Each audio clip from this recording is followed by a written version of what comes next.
Orion might, Meg knew, return in any one of 100 different fashions. She had many versions of this story, and she whispered these to herself constantly, as one might sing a favourite song time and again. In one version, Orion simply climbed up and over the edge of the roof garden from out of the garish gaslights of busy Cheapside. He told her that he had been chased by hooligans, but had managed to evade them.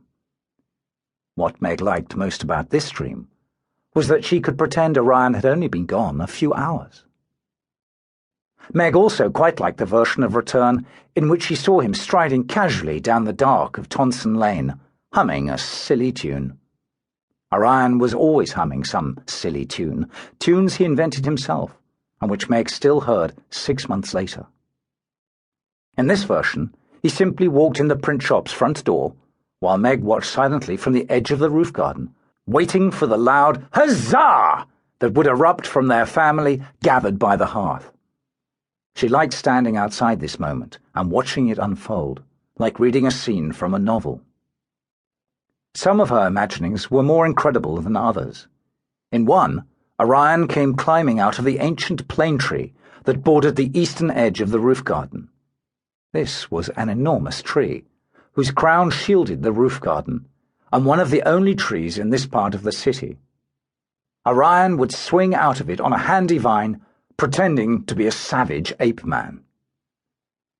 When her mind was most fevered by thoughts of Orion's return, "Oh, please come back, Orion, please make our family whole again," Meg envisioned a strange light in the sky that drew nearer and nearer, until the shape of a hot air balloon made itself known, hovering delicately over her head. Orion, laughing, would slither down the mooring rope and into Meg's arms. It never mattered to Meg how her brother returned, only that he did. Imagining his return allowed her a brief rest from her constant memories of the night he disappeared. It was snowing that night, the first real snowfall of the season. The fires had been banked against the cold, but no one had noticed the snow yet.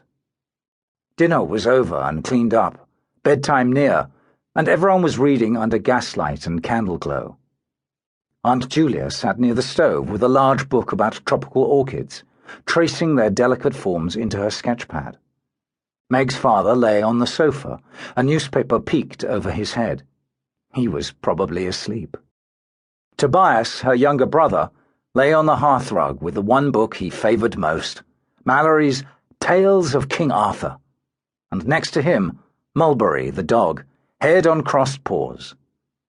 Meg and Orion both sat at the dining table, noses buried in novels. Such was the nightly custom of the Pickel household, and even 6 months after Orion's disappearance, Meg could recall how much pleasure this moment used to give her. Since their mother had died 3 years before, it had become Meg's responsibility, taken on her by herself, to latch all the doors upstairs and down before settling with her family for a night's read. It was as if by latching the doors she could keep the darkness away from the family, stall any possibility of one more family member being snatched. It gave Meg great comfort to accomplish this task, and when she remembered that 6 months ago night, she could still feel that comfort. What was left of the family was together and safe. On that night, Meg was staring at the pages of Robinson Crusoe, one of her most loved books. But she was unable to concentrate. The letters simply refused to become words for her.